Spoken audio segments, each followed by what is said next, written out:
शुरुआत करते हैं आज की बड़ी खबरों के साथ। नमस्कार, मैं हूं आपके साथ आकांक्षा सिंह और आप देख रहे हैं द नेशन न्यूज। देसी, सस्ता और उच्च गुणवत्ता का उत्पाद है सरसों तेल, जो कि सेहत के लिए वरदान है तो देश के किसानों के लिए आर्थिक मजबूती का आधार। यदि सरकार ध्यान दे तो भारत का तेल उत्पाद तरक्की कर सकता है और देशवासियों को एक अच्छा खाद्य उत्पाद मिल सकता है। 45वीं अखिल भारतीय रवि तेल तिलहन की 2 दिवसीय सेमिनार के प्रथम दिन हुए विमर्श सत्र में ये बात तेल उद्यमियों और व्यापारियों ने रखी।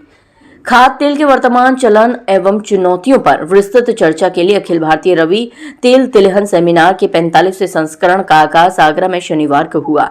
सेमिनार का आयोजन Uttar Pradesh oil millers association ने mustard oil producers association of India यानी मोपा और the central organisation for India for oil industry and trade क्विट के तत्वावधान में Taj hotel and convention centre में किया गया। Uttar Pradesh oil millers association के अध्यक्ष अजय गुप्ता ने बताया कि सेमिनार के प्रथम दिन तेल उद्यमियों और व्यापारियों ने सरसों तेल की पैदावार और व्यवसाय में आने वाली चुनौतियों पर गहन मंथन किया। साथ ही वो संभावनाएं तलाशी जिनसे सरसों तेल को राष्ट्रीय स्तर के साथ अंतर्राष्ट्रीय बाजार में ब्रांड के रूप में पेश किया जा सके। रविवार को सेमिनार का विधिवत उद्घाटन लोकसभा अध्यक्ष ओम बिरला और केंद्र राज्य सरकार प्रोफेसर एसपी सिंह बघेल सुबह 10 बजे करेंगे। राष्ट्रीय कन्वीनर दिनेश राठौर ने बताया कि सरसों तेल देश का उत्पाद है जो कि आर्थिक रूप से दृढ़ता तो प्रदान करता ही है, साथ ही सेहत के लिए भी किसी वरदान से कम नहीं है। बस यही बात यदि सरकार ध्यान रखे और विदेशी तेलों के समांतर ही सहूलियत प्रदान करे तो देश को एक अच्छा खाद्य उत्पाद मिल सकता है। उन्होंने कहा कि विडंबना है कि विदेशी तेल, पाम या सोयाबीन का उत्पादन बढ़ाने के लिए सरकार सब्सिडी प्रदान करती है, किंतु सरसों तेल के साथ भेदभाव रखा जाता है, जबकि यदि सरसों तेल सेहत के लिए लाभकारी है। उन्होंने बताया कि सरसों तेल में ओमेगा 6 होता है जो कि बैड कोलेस्ट्रॉल को कम करता है। खाद्य तेल में कोल्ड प्रेस्ड तेल सबसे अच्छा माना जाता है। सिर्फ सरसों तेल ही है जो इस मानक पर खरा उतरता है, अन्यथा रिफाइंड ऑयल तो 300 डिग्री पर बनता है जो कि स्वाभाविक रूप से ट्रांसफैट के रूप में बदल जाता है। खाना पकाने में सबसे ज्यादा सुरक्षित और विश्वसनीय सरसों तेल ही है। ये बात सरकार को समझनी चाहिए और अन्य विदेशी तेलों के समांतर सब्सिडी की सहूलियत मिलनी चाहिए। उन्होंने बताया कि सेमिनार में निर्णय लिया गया है कि सभी तेल उद्यमी एकजुट होकर सरसों तेल की विश्व मंच पर ब्रांडिंग करेंगे। उत्तर प्रदेश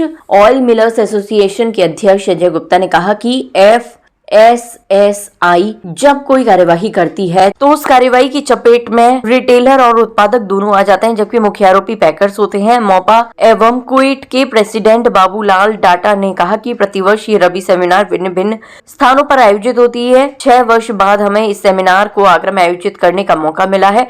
रवि सेमिनार में देश के खाद्य तेलों में आत्मनिर्भर बनाने और प्रगति के पथ पर अग्रसर करने पर मंथन होता है। देश में जितना तिलहन पैदा होता है या जितना तेल खाया जाता है उसका करीब 59% तेल विदेश से आयात करना पड़ता है। क्यूट चेयरमैन सुगेश नागपाल ने बताया कि सेमिनार में पूरे देश के तेल तिलहन से जुड़े 1200 से अधिक व्यापारियों, उद्योगपतियों, तेल उद्योग की मशीनरी के निर्माणकर्ता एवं खाद्य तेल की पैकिंग में लगने वाले जार, बोतल, पाउच एवं इनके साथ इनकी प्रिंटिंग मटेरियल के निर्माताओं ने बड़े उत्साह से भाग लिया। ये सेमिनार रबी फसल के उत्पादन, गुणवत्ता और इसके भविष्य के लिए आयोजित की गई है। उन्होंने कहा कि पैकेजिंग के मानक एक समान है, इसकी मांग भी उठाई गई है क्योंकि सरकार ने प्रति ग्राम के अनुसार तेल के भाव तय किए हैं।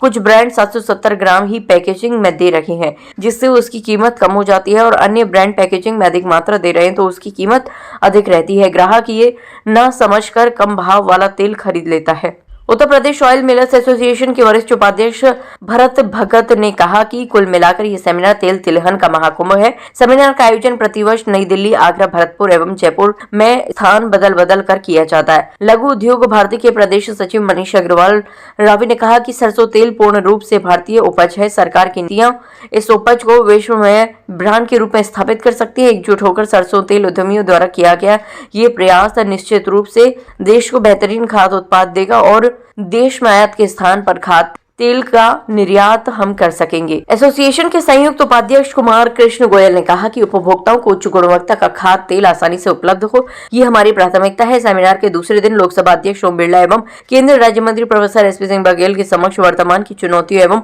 समाधान रखे जाएंगे ताकि सरकार तक हमारी मांग पहुँच सके। साथ ही सेमिनार में इस वर्ष कितना उत्पादन होगा, उससे कितना तेल बनेगा, देश में मांग क्या है, इत्यादि विषयों पर चर्चा की जाएगी, क्योंकि तिलहनों के उत्पादन, खाद्य तेलों के आयात एवं बाजार भाव के परिदृश्य का सटीक अनुमान लगाया जाएगा। 22 और 23 मार्च तक रबीकालीन तिलहन फसलों और विशेषकर सरसों की नई फसल की जोरदार कटाई तैयारी एवं मंडियों में आवक शुरू हो जाएगी। सेमिनार में स्मरिका का विमोचन भी किया जाएगा, जिसमें तिलहन तेल क्षेत्र से संबंधित तमाम जानकारी, आंकड़े और सूचना समाहित होंगे।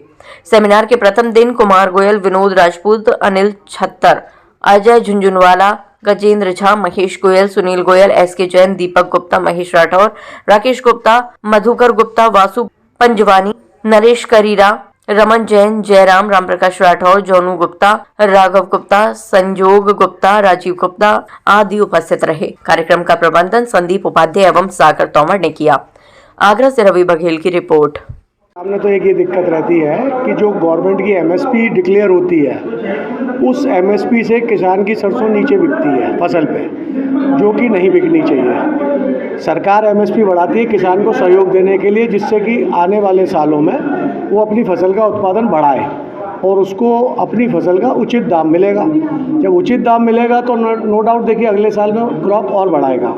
लेकिन जब उसको अपनी फसल का उचित दाम नहीं मिलता, एमएसपी 70% तक तेल का आयात करते हैं, जिसमें कि पाम ऑयल होता है, सोया ऑयल होता है। हमारे यहाँ इतना प्रोडक्शन नहीं हो पाता है कि हम पूरा यहाँ का भारतवर्ष की डिमांड को पूरा कर पाएँ। अब बाहर का जब इंपोर्ट हमको सस्ता पड़ जाता है, तो यहाँ की इंडस्ट्री को भी उसी के कंपटीशन में अपने तेल के दाम रखने पड़ते हैं, तो उनको भी मार्केट में सर्वाइव करना होता है। जब उनके तेल के दाम ऊँचे नहीं मिल पाते हैं, तो सरसों के दाम को भी ऊँचा किसान को चाहते हुए भी नहीं दे पाते हैं, क्योंकि उनको भी उसी पड़ते से सरसों मांगनी पड़ती है। तो मेरा अनुरोध सरकार से ये है कि सरकार को ऐसी नीतियाँ बनानी चाहिए कि हमारे यहाँ की इंडस्ट्री भी सर्वाइव करे और किसान को भी अपनी फसल का उचित दाम मिले, जिससे कि वो आने वाले समय में भविष्य में उसकी क्रॉप को बढ़ाए।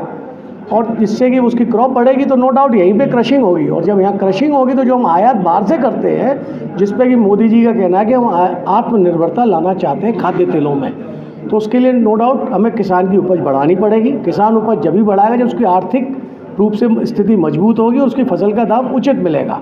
आज के हिसाब से 5950 भी रुपया कोई बहुत ऊंचे दाम नहीं आप किसान को दे रहे हैं। आज किसान की सरसों का दाम 7000 रुपये के होने चाहिए। 7000 रुपये आप दाम करिए, देखिए किसान आपके दूसरी क्रॉप की जगह सरसों की पैदावार बढ़ाएगा। सरसों की पैदावार दिन पे दिन पिछले 5 सालों में किसान ने कोई 60 लाख टन जो एमएसपी घोषित है इस साल, अगर 5950 में सरसों ले रहा है और मिलर्स को उसका तेल निकाल करके और तेल उसका अच्छी रेट पे बिक रहा है, तो उसे कोई तकलीफ नहीं आती है। लेकिन सरकारी नीतियाँ ये देश का 45वां रबी ऑयल तेल तिलहन सेमिनार हो रहा है। इसमें पूरे देश से अलग अलग जगहों से सभी उद्योगों से जुड़े हुए लोग जो तेल व्यापार करते हैं वो आए हुए हैं, और ताजनगरी में इन सभी का बहुत बहुत स्वागत है। और इस पर विचार हो रहा है कि जो तेल उद्योग को लेकर क्या समस्याएं हैं, सरसों की पैदावार को लेकर किसान को जैसे न्यूनतम मूल्य सरसों का नहीं मिल पा रहा है, जो समस्या है उसको सरकार तक कैसे पहुंचाया जाए, और जो इंडस्ट्री की समस्या है वो भी सरकार तक कैसे पहुंचाई जाए और सरकार से क्या उसका समाधान निकाला जाए, इस पर आपस में विचार विमर्श किया जा रहा है। और इसके अलावा किस तरीके की समस्या, टैक्सेस से संबंधित तमाम तरह की बात चल रही है, कमेटीज़ बनने की बात हो रही है। जीएसटी में सभी लोगों को समस्याएं हैं। जीएसटी इनपुट क्रेडिट जो है वो 5% टैक्स जीएसटी का लगता है, पैकिंग में 18% लगता है, और वो टैक्स इनपुट जो है काफ़ी सालों तक लोगों का जमा रहता है सरकार पर, उनको वापस नहीं मिल पाता है। तो जैसे एक्सपोर्ट यूनिट को जो बेनिफिट दिया जाता है कि उनका रिटर्न मिलता है पैसा, वो डोमेस्टिक यूनिट को डोमेस्टिक बिजनेस पे भी मिलना चाहिए, ऐसा हम सरकार से डिमांड कर रहे हैं। थोड़ा कम हुआ है लेकिन क्रॉप अच्छी है। पूरी फिगर्स जो हैं वो कल हमारे सेमिनार में डिक्लेयर की जाएंगी। बाकी तेल अच्छा है, तेल पिछले साल से 2 किलो, 1.5 से 2 किलो ज़्यादा है, और क्रॉप जो है एरिया थोड़ा ज़रूर कम हुआ है।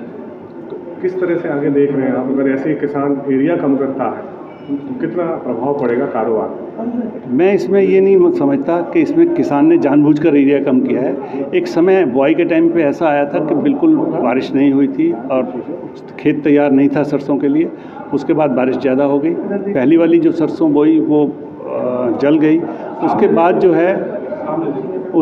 जो है सरसों की बुआई थोड़ा सा इस वजह से एक रेट कम हुई कि किसान को मौसम की वजह से उसको डाइवर्ट करना पड़ा। ऐसे ही और अपडेट्स के लिए बने रहिए द नेशन न्यूज के साथ।